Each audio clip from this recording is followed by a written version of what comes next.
নমস্কার বন্ধুরা, আজকের এই ভিডিওর মাধ্যমে আপনারা জানতে চলেছেন 30শে আগস্টের মধ্যেই অন্নপূর্ণা যোজনায় নথিভুক্ত হবেন সব মহিলারা। জানুন সম্পূর্ণ বিস্তারিত তথ্য সম্পর্কে।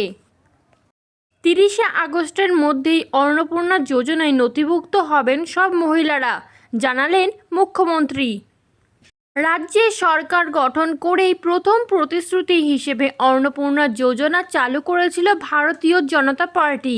ইতিমধ্যেই জুন এবং জুলাই মাসে মহিলারা 3000 টাকা করে পেয়েছেন। প্রথম মাসে 50 লক্ষ মতো মহিলা সুবিধা পেয়েও জুলাই মাসে প্রায় 1,10,00,000 মহিলা 3000 টাকা করে পেয়েছেন বলে জানান মুখ্যমন্ত্রী শুভেন্দু অধিকারী।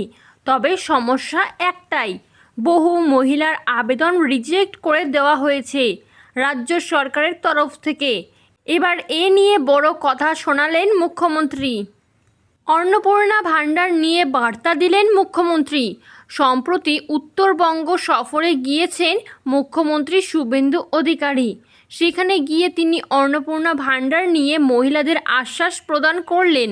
তিনি জানান, ইতিমধ্যে অনেক মহিলা অন্নপূর্ণা যোজনা পেয়েছেন, তবে বর্তমানে অনেকের আবেদন আন্ডার এনকোয়ারি পর্যায়ে রয়েছে। তাদের চিন্তার কারণ নেই।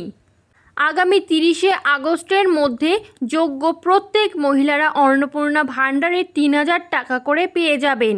ভেরিফিকেশন চলছে রাজ্য সরকারের তরফ থেকে। যারা স্বচ্ছভাবে পাওয়ার যোগ্য তারা অবশ্যই পাবেন সুবিধা। প্রসঙ্গত, মুখ্যমন্ত্রীর দেওয়া তথ্য অনুযায়ী ভোটার তালিকায় নাম না থাকার কারণে প্রায় 28 লক্ষ মহিলার নাম বাদ গিয়েছে এই প্রকল্প থেকে।